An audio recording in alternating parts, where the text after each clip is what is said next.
જય શ્રી કૃષ્ણ ફ્રેન્ડ્સ, આજે આપણે મિક્સર ચલાવ્યા વગર નવી રીતે મસ્ત ટેસ્ટી પ્રોટીનથી ભરપૂર રૂ જેવા પોચા મગની દાળના ઢોકળા બનાવશું. તમે આનો લુક જુઓ, જેવા બનાવશો ઝટપટ ખલાસ થઈ જશે, એટલા ટેસ્ટી છે. સો બનાવવાનું શરૂ કરીએ.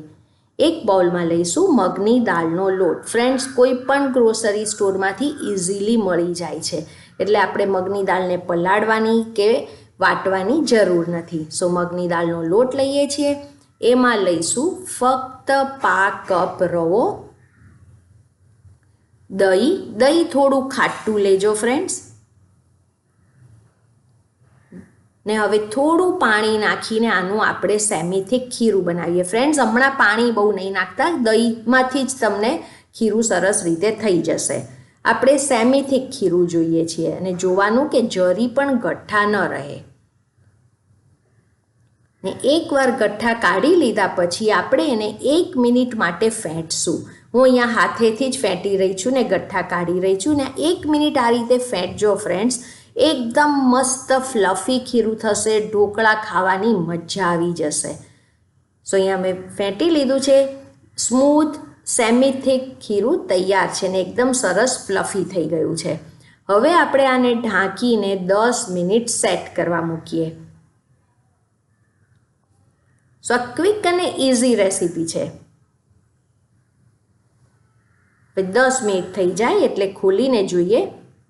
હવે પાછું એકવાર મિક્સ કરી લઈએ. પાણી એબ્ઝોર્બ થઈ ગયું છે, એટલે પહેલાં હતું એના કરતાં ખીરું જરા થીક થઈ ગયું છે. ને ફ્રેન્ડ્સ, જો એકદમ થીક થઈ જાય તો તમે 1 કે 2 ટેબલ સ્પૂન પાણી નાખજો, અને જો તમારું ખીરું ઢીલું થઈ ગયું હોય તો 1-2 ટેબલ સ્પૂન તમે એમાં રવો નાખજો. આપણને સેમી થીક કન્સિસ્ટન્સી જોઈએ છે. સો આ પરફેક્ટ ઢોકળા કન્સિસ્ટન્સી છે, નથી બહુ ઢીલું ને નથી બહુ ઘટ્ટ. હવે મસાલામાં લઈશું હળદર. ફ્રેન્ડ્સ, એકદમ 2 ચપટી હળદર લેજો, વધારે નહીં લેતા. જુઓ, મેં અહીંયા થોડી રેવા દીધી છે. લીલા મરચાં, આદુની પેસ્ટ, મીઠું સ્વાદ પ્રમાણે. હવે આ બહુ ઇમ્પોર્ટન્ટ છે ફ્રેન્ડ્સ. અહીંયા મેં 1 ટેબલ સ્પૂન મગની દાળને અડધો 1 કલાક આ રીતે પલાળી રાખવાની પાણીમાં. સો મેં અહીંયા 1 કલાક પલાળી રાખી છે. હવે આપણે આ પલળેલી દાળને એમાંથી પાણી કાઢીશું. એટલે હું આમાં ગરણીમાં મેં લઈ લીધું છે, બધું પાણી કાઢ્યું છે. હવે આપણે આમાં એડ કરશું. ફ્રેન્ડ્સ, આ રીતે કરી જોજો. પલાળેલી મગની દાળ આમાં નાખજો, મસ્ત ક્રંચ આવે છે. આ બહુ સુપર અલગ રીતના ઢોકળા થશે. હવે બધું એકવાર પાછું મિક્સ કરી કાઢીએ. ને મગની દાળ તમને નાખવી હોય આ રીતે પલાળીને તો જ નાખજો, આ ઓપ્શનલ છે, પણ આનાથી ટેસ્ટ બહુ જ મજા આવે છે. તમને મોઢામાં સરસ ક્રંચ આવશે.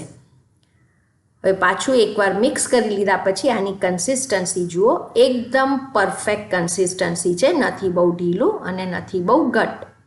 હવે ઈનો નાખતા પહેલાં હંમેશા સ્ટીમરને ગરમ કરી રાખવાનું, અને જે થાળીમાં પાથરવાના હો એમાં તેલ ચોપડી રાખવાનું.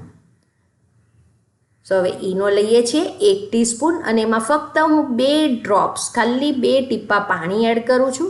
અને હવે એક જ ડિરેક્શનમાં આપણે ખીરું મિક્સ કરવાનું, એટલે એકદમ ફાઇન તમારા ફૂલેલા ઢોકળા થશે. આ રીતે એક જ ડિરેક્શનમાં મિક્સ કરજો ફ્રેન્ડ્સ. સો અહીંયા ખીરું તૈયાર છે. સો તમે જોયું, ક્વિક અને ઇઝી રેસીપી છે, અને મેં ઓલરેડી થાળી અહીંયા તેલથી ચોપડીને રાખી છે. હવે આમાં આપણે ખીરું ટ્રાન્સફર કરી લઈએ. અને ફ્રેન્ડ્સ, બહુ થીક ઢોકળા નહીં કરતા. જો તમારી થાળી નાની હોય તો તમે 2 થાળી પણ કરી શકો છો. હવે એકવાર ટ્રાન્સફર કર્યા પછી લાઇટલી એક ટેપ કરી લેવાનું, એટલે ઇવનલી સ્પ્રેડ થઈ જાય. હવે આના ઉપર કાશ્મીરી મરચું વપરાવો અથવા તો મરીનો ભૂક્કો વપરાવો, એ તમારી ચોઈસ છે. કાશ્મીરી મરચું તીખું પણ નહીં લાગે ને શો પણ સરસ આવે છે. હવે આને આપણે પ્રી હીટેડ સ્ટીમરમાં મૂકશું. તમે આ જોઈ શકો છો, મેં પહેલેથી ગરમ કરવા મૂકી દીધું હતું. હવે કવર કરીને આને આપણે 15 મિનિટ્સ હાઈ ફ્લેમ પર સ્ટીમ કરશું. 15 minutes on high flame. 15 minute થઈ જાય એટલે ગેસની ફ્લેમ બંધ કરીએ. ને હવે આપણે ઢોકળાની પ્લેટ સ્ટીમરમાંથી બહાર કાઢશું. એકદમ મસ્ત થઈ ગયા છે ફ્રેન્ડ્સ.